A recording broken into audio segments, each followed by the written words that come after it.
বন্ধুরা, মুভি শুরু হয় 1931 সালের প্যারিস শহরকে দেখে। সেখানে একজন দক্ষ চোরকে দেখানো হয় যার নাম প্যাপিয়ন। তার এমন অসাধারণ দক্ষতা ছিল যে কোনো লকার এক মুহূর্তে খুলে ফেলতে পারত। তার প্রতিদিনের কাজ ছিল বড়লোক বাড়িতে চুপি সারে ঢুকে টাকা পয়সা ও গয়নাগাটি চুরি করা, তারপর বসের হাতে তুলে দেওয়া। এর বিনিময়ে পেত মোটা অঙ্কের টাকা।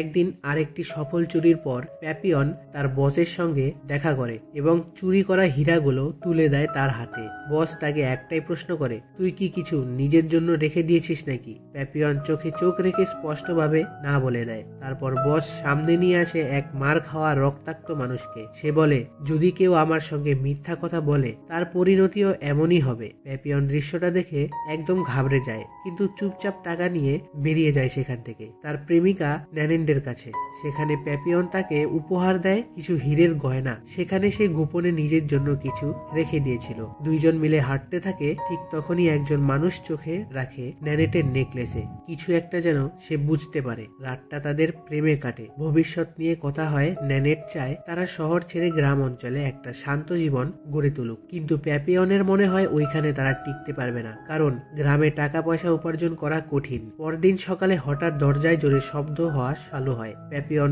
দরজা খোলে এবং সামনে দেখে পুলিশের দল। তাকে গ্রেপ্তার করা হয় খুনের অভিযোগে। যে লোকটাকে বস আগের দিন মেরেছিল সে খুন হয়েছে। প্যাপিয়ন বোঝাতে চেষ্টা করছে, আমি তো পুরো রাত ন্যানেটের সাথে ছিলাম, কিন্তু কেউ শোনে না তার কথা। তাকে ধরে নিয়ে যায়। থানায় ন্যানেট আসে দেখা করতে। সে জোর দিয়ে বলে, আমি সাক্ষ্য দিতে চাই, কিন্তু প্যাপিয়ন জানে এই সিস্টেম তাকে ছাড়বে না, কারণ সে বাজেভাবে ফেসে গেছে। সে ন্যানেটকে থামিয়ে দেয়। যাওয়ার আগে সে ন্যানেটকে বলে, তুমি তোমার জীবন নিয়ে এগিয়ে চলো, কিন্তু ন্যানেট তা মানতে চায় না। কাঁদতে কাঁদতে বেরিয়ে যায়। এরপর প্যারিয়ন পরিচয় হয় জুলুট নামের এক সহবন্দীর সঙ্গে। জুলুট জানায় এই জায়গা থেকে পালাতে চাইলে অনেক টাকা লাগবে, আর সেই টাকা একমাত্র উৎস লুইস ট্যাগা, একটা নিরীহ চেহারার লোক যাকে ধরা হয়েছে কাউন্টার ফেট মানি বা জাল টাকা ছাপানোর অপরাধে। সব বন্দীদের এখন পাঠানো হচ্ছে দূর ফ্রান্স গায়ানায় থাকা এক পোলান কলোনিতে। সমুদ্রপথে নৌকায় প্যাপিয়ন জানে এই যাত্রা সহজ হবে না। রাতে সে গিয়ে ডাগার সাথে চুপচাপ কথা বলে,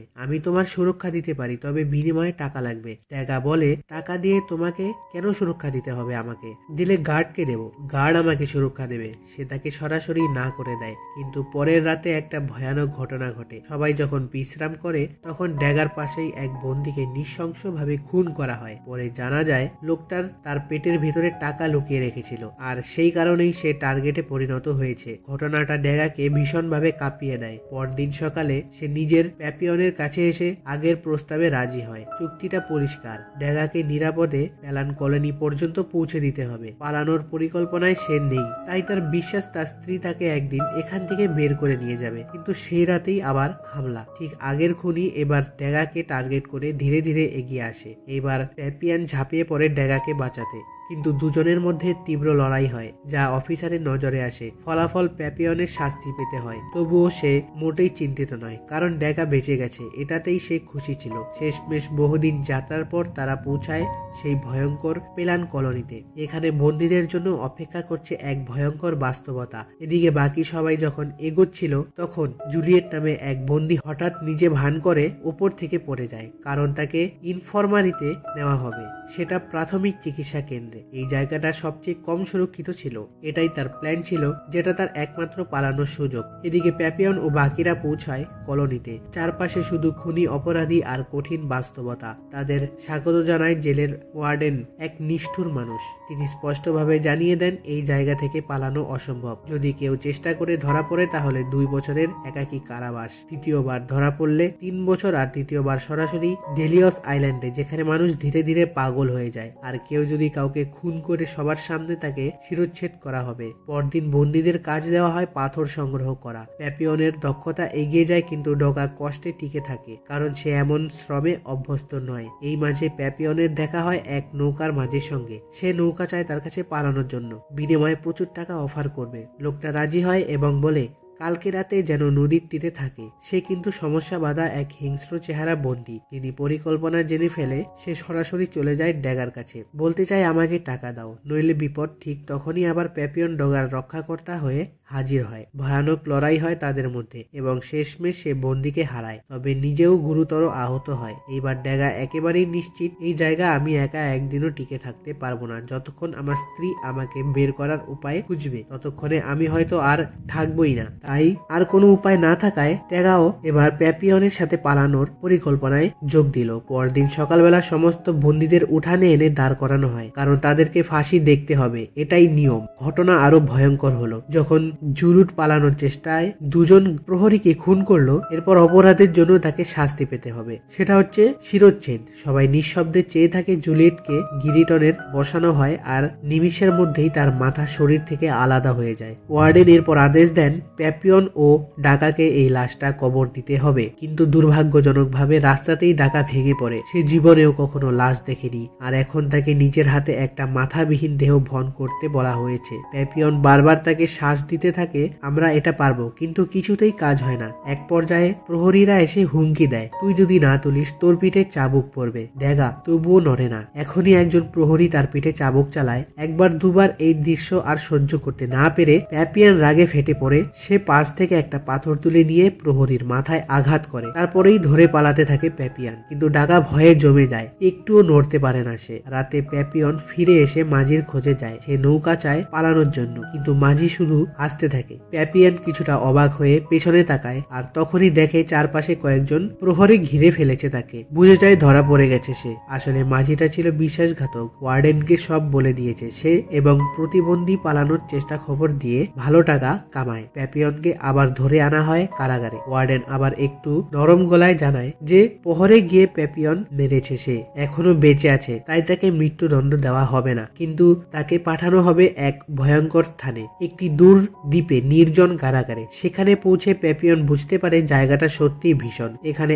একটাই নিয়ম, একদম চুপ। আগের কারাগারের বন্দীরা অন্তত হাঁটতে পারত, একটু গল্পগুজব করতে পারত, কিন্তু এখানে একটা ছোট্ট রুমে আটকে রাখা হয়। কথা বলা তো দূরের কথা, নিজের সাথেও কথা বলতে গেলে শাস্তি হবে। খাবার একেবারেই বাজে, প্রতিদিন একটা অদ্ভুত দেখতে স্যুপ, এটাই তার একমাত্র খাবার। কিন্তু হঠাৎ একদিন সে পায় একটা নারিকেলের ভিতরে লুকানো একটা ছোট নোট। তাতে লেখা আছে এখন থেকে প্রতিদিন সে নারিকেল পাবে। প্যাপিয়ন বুঝতে পারে এটা নিশ্চয়ই ড্যাগার পাঠানো। এই ছোট শুভেচ্ছা তার মনটা ভরিয়ে তোলে। নারিকেল খেতে খেতে সে বেঁচে থাকার আশা খুঁজে পায়। এইভাবে কয়েক সপ্তাহ কেটে যায়, কিন্তু একদিন ওয়ার্ডেন সব জেনে ফেলে। তিনি রাগে ফেটে পড়ে এবং সে প্রহরী যে প্যাপিয়নকে নারিকেল দিতে তাকে হত্যা করে এবং ওয়ারেন সরাসরি মুখোমুখি হন প্যাপিয়নের। তিনি জানতে চায় কে পাঠিয়েছে তোমাকে নারিকেল। যেমনটা অনুমান করা গিয়েছিল, প্যাপিয়ন কিছুতেই বলে না এবং এই নীরবতার ফলাফল আসে নির্মম ভাবে। ওয়ার্ডেন তার সেই অল্প খাবারটাও অর্ধেক করে দেয়, যতটুকু ছিল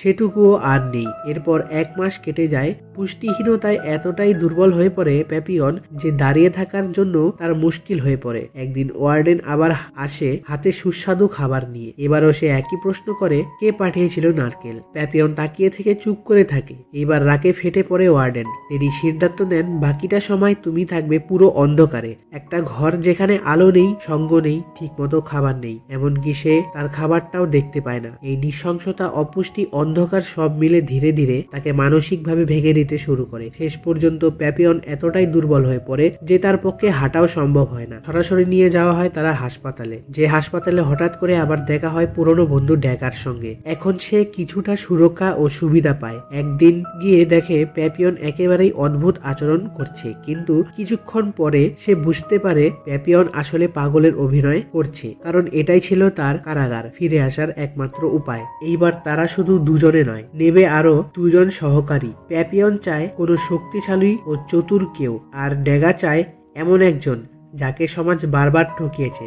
শেষমেশ তারা বেছে নেয় 2 জনকে, সেলিয়ার একজন বিশাল দেহী হিংস্র স্বভাবের বন্দী, আর ম্যাটোরেট একজন নরম স্বরের কথা বলা চাপা খবরে ভরা মানুষ, যাকে প্রায় হুমকি দেওয়া হতো। পরিকল্পনার পর ড্যাগা তার সব জমানো অর্থ তুলে দেয় সেলিয়ারকে। সেলিয়ার তার নিজের যোগাযোগ ব্যবহার করে একটা নৌকা জোগাড় করে সবকিছু ঠিক করে পরের রাতেই পালাবে তারা। এরপর আমরা চলে যাই সেই রাতের দৃশ্যে। কারাগারে চলেছে সিনেমা, অনেক অফিসার উপস্থিত হয়েছে সেখানে, আর ড্যাগাকে দেখা যায় তাদের পানীয় পরিবেশন করতে। প্ল্যান মতোই ড্যাগা কাজ শুরু করলো। সে চুপি চুপি ওদের খাবারে মাদক মিশিয়ে দিল, তারপর অপেক্ষা করতে লাগলো ফটকের চাবি চুরি করার জন্য সঠিক সময়টা। এদিকে প্যাপিয়ন আর তার সঙ্গীরা ভেতরে বসে আছে। ড্যাগার ফেরার আশায় হঠাৎ শুরু হলো ঝুমঝুম বৃষ্টি। বৃষ্টির সঙ্গে সঙ্গে বিদ্যুৎও চলে যায়, পুরো জায়গাটা অন্ধকারে ডুবে যায়। সেলিয়ার বলে, চলো এখনই পালাই, অন্য কোনো পথ খুঁজি নেই। কিন্তু প্যাপিয়ন মাথা নেড়ে বলল, না, আমি ডাকাকে ছাড়া যাব না। ভাগ্য ভালো, ঠিক সেই সময়ই ডাকা ফিরে আসে। চাবি হাতে অন্ধকারে সেই সুযোগটাই কাজে লাগায়। তারা দরজাটা খুলে সবাই বেরিয়ে আসে জেলখানা থেকে। তবে পালাতে পালাতে তারা পৌঁছায় এক জায়গায় যেখানে সামনে কিছুই নেই।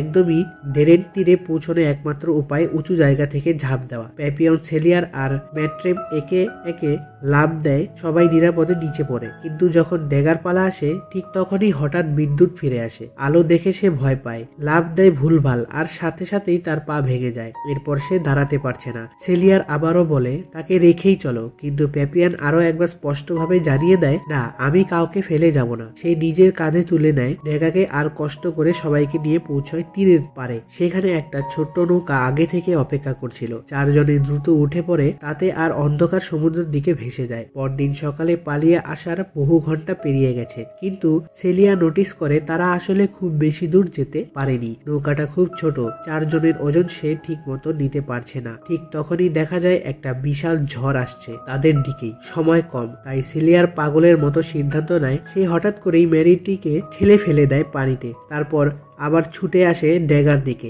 এবার ওকেও ফেলে দেওয়ার চেষ্টা করে। তারপর প্যাপিয়ন আসে তাকে বাধা দিতে। তাতে দুজনের মধ্যে শুরু হয় লড়াই। শারীরিকভাবে সেলিয়র বড় আর শক্তিশালী, আর তার প্রায় সেই জিতে যাচ্ছিল। প্যাপিয়ন তখন প্রায় নিঃশেষ মৃত্যুর সামনে। ঠিক তখন পেছন থেকে ড্যাগা ছুরি দিয়ে আঘাত করে সেলিয়ারকে, আর প্যাপিয়ন আর ড্যাগা মিলে তাকে নৌকা থেকে পানিতে ফেলে দেয়। কিছুক্ষণ পর বিশাল ঝড় এসে তাদের পুরোপুরি ঘিরে ফেলে। তারপর তারা যখন চোখ খুলে তখন তারা দেখতে পায় তারা এক অজানা দ্বীপে একটা স্থানীয় সম্প্রদায় তাদের উদ্ধার করেছে। সেই ঝড় থেকে প্যাপিয়ন ঘুরে ঘুরে জায়গাটা দেখতে থাকে। তখন এক সন্ত্রাসী এগিয়ে এসে বলে, তোমরা এখন কলম্বিয়াতে আছো। তিনি আরো বলেন, আমি জানি তোমরা কারা, কোথা থেকে এসেছো, আর কি করছো, আর কি করেছো। প্যাপিয়ন ব্যাখ্যা দেওয়ার চেষ্টা করে, কিন্তু ন্যান হালকা এসে বলে, তুমি এখানে নিরাপদ। যদি তোমার পাপের জন্য অনুতপ্ত হও তাহলে। সেই সন্ধ্যায় প্যাপিয়ন দেখা করে তার সেরা বন্ধুর সঙ্গে। সে জানায় এখনই সময় তাদের এখান থেকে চলে যাওয়া, কিন্তু ড্যাগা স্পষ্টভাবে না বলে দেয় তাদের চুক্তি পর্যন্তই শেষ। সে আর দৌড়াতে চায় না, সে ক্লান্ত, আর এখন সে শান্তিতে একটা জায়গা থেকে যেতে চায় চিরদিনের জন্য। প্যাপিয়ন কিছু না বলে চলে যায় ম্যাট্রিটের কাছে, কিন্তু তাকেও দেখা যায় এই জায়গার প্রতি অভ্যস্ত হয়ে পড়েছে, বিশেষ করে এখানকার মেয়েদের প্রতি তার দুর্বলতা। একটাই জায়গা ছাড়ার সিদ্ধান্ত নেয় প্যাপিয়ন, কিন্তু যখন সে নৌকার কাছে পৌঁছায় দেখে কয়েকজন অফিসার তাদের দিকে এগিয়ে আসছে। দেখা যায় সেই নান, সে এক সময় তাদের সাহায্য করছিল, সেই এখন বিশ্বাসঘাতকতা করেছে, তাদের অবস্থান জানিয়ে দিয়েছে কর্তৃপক্ষকে। হয় আর দুশ্চিন্তায় ভরপুর হয়ে প্যাপিয়ন ছুটে যায় ড্যাগার কাছে, তাকে উঠাতে সাহায্য করে, কিন্তু ততক্ষণে সব শেষ। অফিসাররা দেখে ফেলে, তাদের গুলির শব্দে থমকে যায়, সবকিছু ম্যাট্রেটের গুলিবিদ্ধ হয়, আর সেখানেই মৃত্যু কোলে ঢলে পড়ে। প্যাপিয়ন ও ড্যাগাকে ধরে ফেলা হয়, ফের কারাগারে ফিরিয়ে নিয়ে যাওয়া হয়। তাদের সময় গড়ার 5 বছর কেটে গেছে। নির্জন কারাবাস থেকে এবার প্যাপিয়নকে পাঠানো হয় ডেভিলস আইল্যান্ডে। সেখানে গিয়ে সে আবার খুঁজে পায় ড্যাগাকে। জানা যায় কর্মকর্তাদের পানীয়তে মাদক মেশানোর দায়ে ড্যাগাকে শাস্তি দেওয়া হয়েছে, আর কঠিন কলম্বিয়া থেকে ফিরে এসে তাকে এখানেই পাঠানো হয়। 5 বছর পর আবার হয়তো তারা বন্ধু হয়ে গেছে কিছুটা, কিন্তু বন্ধুত্বের সেই পুরনো বাঁধন ঠিক আগের মতোই। সে সন্ধ্যায় প্যাপিয়ন চুপচাপ দাঁড়িয়েছিল সমুদ্রের ধারে। হঠাৎ একটা বুদ্ধি মাথায় আসে, তাই সে ড্যাগার কাছে যায় আর বলে, শোনো, যদি আমরা নারিকেল দিয়ে একটা ছোট ভেলা বানাতে পারি, ঢেউ আমাদের নিয়ে যাবে হয়তো মুক্তির দিকেই, কারণ ঢেউটা উল্টো দিকেই বইছে, কিন্তু ড্যাগা এবার অংশ নিতে চায় না। সে জানায় গত 5 বছর শান্তিতেই কেটেছে, তার কোনো সহিংসতা নেই, ঝামেলা নেই, আর সে এটাও জানতে পেরেছে তার স্ত্রী এখন অন্য কাউকে বিয়ে করেছে, তাই ফিরে যাওয়ার আর কোনো মানেই হয় না তার কাছে। তবুও সে সাহায্য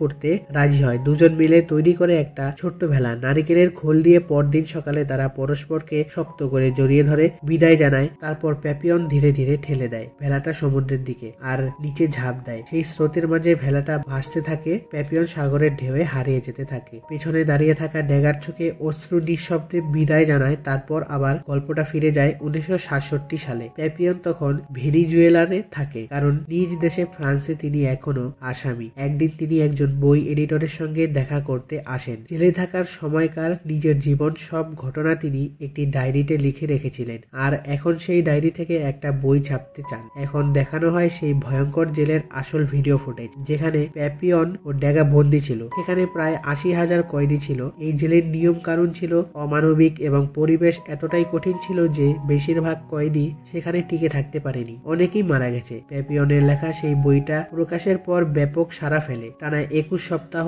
ধরে সেটা ফ্রান্সের বেস্ট সেলিং বই ছিল। আজ পর্যন্ত বইটি বিক্রি হয়েছে প্রায় 1,30,00,000 কপি, আর এই বইটি অনুবাদ হয়েছে 30টি ভাষায়। এই ভয়ের প্রভাব এতটাই ছিল যে 1970 সালে ফ্রান্স সরকার প্যাপিয়নের সব অপরাধ ক্ষমা করে দেয় এবং তাকে ফিরে আসার অনুমতি দেয়। শেষে আমরা দেখতে পাই প্যাপিয়নের আসল ছবি। তার আসল নাম ছিল হেনরি, কিন্তু বুকে একটা প্রজাপতি ট্যাটু থাকার কারণে সবাই তাকে ডাকতো প্যাপিয়ন। ফ্রান্সে বাসায় যার নাম ছিল প্রজাপতি। আর মুভিটি এখানেই শেষ হয়। বন্ধুরা, মুভিটি যদি ভালো লেগে থাকে তাহলে অবশ্যই আমাদের এই ভিডিওটাকে লাইক করবে আর কমেন্টে তোমাদের মতামত অবশ্যই জানাবে। ফিরছি আরো একটা নতুন ভিডিও নিয়ে। ধন্যবাদ।